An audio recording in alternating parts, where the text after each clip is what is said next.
Any lingering takes? Anything you want to talk about? Do you want to do Patriots off the top here with the Gerard Mayo stuff? Right? Huh? I feel like we have to, right? Yeah. This is a perfect time to circle back to our conversation from, I don't know if it was last week or 2 weeks ago, about who's more dysfunctional or who would you rather be moving forward, the Patriots or the Jets? Because I need to reassess that conversation. Because, there's been some development since then, and it's very much I think that question is even more real now than maybe it was 2 weeks ago. So you and I put on the table last week that the Patriots, who lost in London, could go to London and win that game because that had more to do with the Jaguars than anything else. Yeah. I don't think either one of us wanted to put money on that, and I think that was kind of correlated with our picks. You went with the over, not necessarily a side, and we kind of talked through that. Had to sweat out a little bit more than I know. It looked like was hoping for. We went to we did a truck or treat on Sunday, nice. we left about midway through the third quarter. I'm like, oh, this thing's in the bag for the over. Yeah. What's the deal with those, by the way? The trunk or treats. Like, this was a truck or treat. Oh, truck or treat. So this is. I feel like I'm seeing more and more of these. This was a touch a truck meets.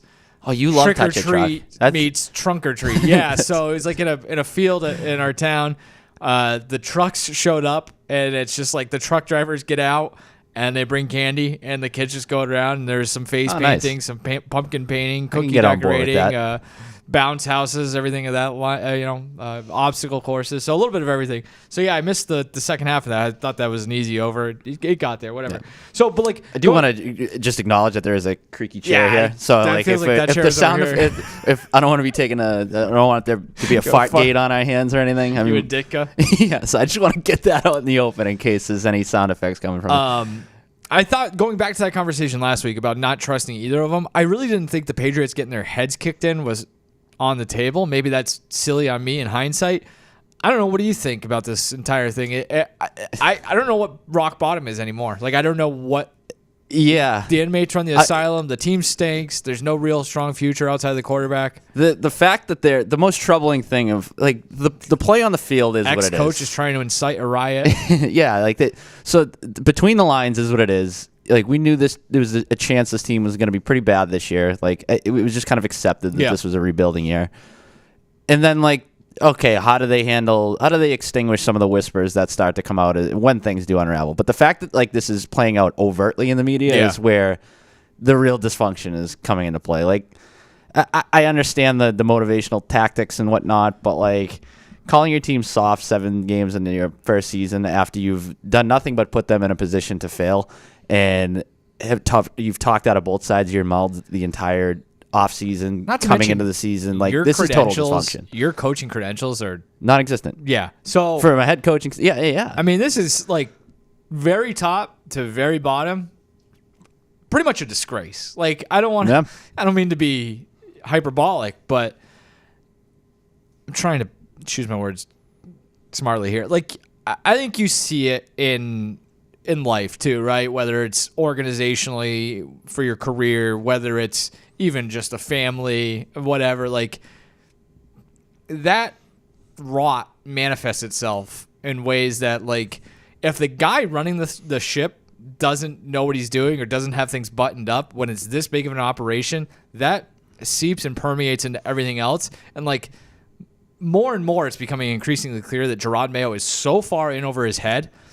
And maybe he gets a second season. Greg Bedard, Boston Sports Journal, reported on 98.5 yesterday that, there's maybe some second guessing, some second thoughts about that, and he might not make it to year 2. I think you kind of have to give him year 2 because you're so pot committed. Yeah. But, like, I don't know. If this thing doesn't get any better, you might have to look at it and be like, maybe this guy just isn't a head coach in the NFL.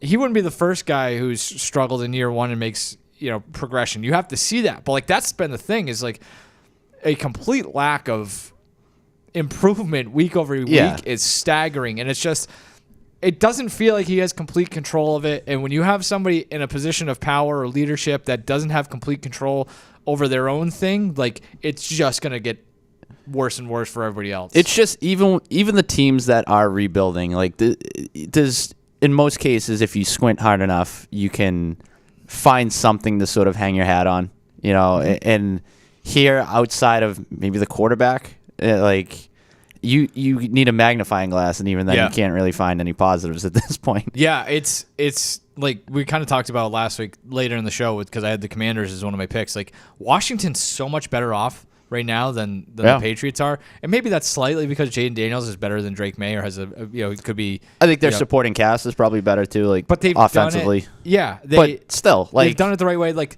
granted, there was an ownership change, so it's a little bit different. If Daniel Snyder was still there, maybe it would be a disaster as well. But like the owner didn't handpick a guy because he hung out with him a few years ago and liked him. Like there's they went through a process. They checked all the boxes. The other they found part of it, professionals to do their jobs and make everybody else around them better. The Patriots very easily could have taken their path. Like, Washington brought in some veterans over the offseason. That too, yeah. But the Patriots were so committed to re-signing some of their own guys. Like, there needed to be more of a shuffling of the deck. One of the only veterans they brought in was a guy that Washington had no room or time for anymore. Is Antonio Gibson. So I think that's the thing. Like, KJ Osborne, what? I don't think if you're gonna rebuild, you don't need to just strip it all down to the studs and build it back up. Like you could have done a lot more, especially when you look at the cap room now, and it's like, what are you saving it for? Like, it's just that too, and like just taking that path in the NFL in particular is just it's such a tricky dance because like. What the hell does some guy on a 1-year deal with a non-guaranteed contract or whatever, like, what does he care about Drake May's development as it relates to 2025? It's completely different than, like, baseball, where, these fringe teams go out and sign all these guys to 1-year deals, and it's like, well, if we suck, we can trade them at the deadline, and it accelerates the rebuild. A little different when you're asking guys to go out there and put their bodies on the line on a 1-year deal when they know that a payday could be coming up later in the year. And all of I think that's the sort of stuff that leads to you being quote-unquote soft, right? Yeah. Is guys looking out for themselves understandably. I think that's sort of my overarching takeaway from a Patriots standpoint is that they are further away than maybe I expected at the beginning of the season. Like, just taking a look at the division, I thought it was trending in such a way that, if they execute this rebuild correctly, they could jump back into contention, if not next year, by the following year. And now it's like it's tough to place a timeline on it because the vision, like the top level vision, is so all over the place. It's very easy to say this. I will probably say it about somebody else in the course of the show. It's very easy to say they suck. They suck.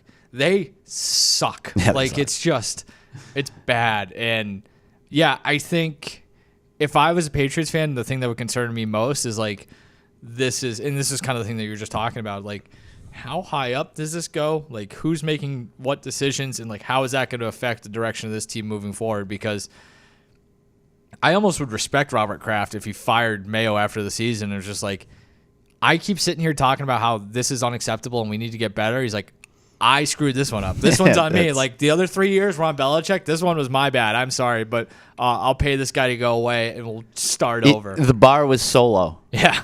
And they've managed to crawl under it. It's unbelievable. They've managed to limbo their way under it. Neither of us have this game on our slate this week. Do you have any takes on the Jets game? Because I think it's it's the most interesting 1-7 or 1-6 versus 2-5 game maybe we've seen in a long time. Because, like, for as bad as the Patriots are, if they find a way to win this game, the Jets thing is just absolutely disastrous as well. I think that's the worst case scenario, obviously, for New York. The best case is it's get right game. I don't know. Do you have any takes on what? I thought about taking the under in this game, actually. Yeah, it was 41.5. Yeah. So, like, the whole thing about taking the over in the London game was, like, how bad Jacksonville's defense was. Felt like there was a really good opportunity for the Patriots offense to find its footing. It did for a drive. And then, like, it comes back to just sort of, like, the play calling and just, like, that's the other thing. It's like, I think with Drake May, the skills are evident. The potential is evident. But I have just such a lack of trust in their ability to develop him or put him in a position that enables him to perform at a high level. Like, I don't know. Like, what is the long-term plan there as far as, like, an offensive coordinator even? Like, I just have so many long-term questions about the Patriots. But as it relates to this game, I'm leaning under. But, I mean, you got to see something from the Jets here too, right? Like, their offense doesn't look like it's getting any better either. So no, and they're out of buttons to push too. Like, that's the other thing. They made the change at coordinator. They made the change at head coach.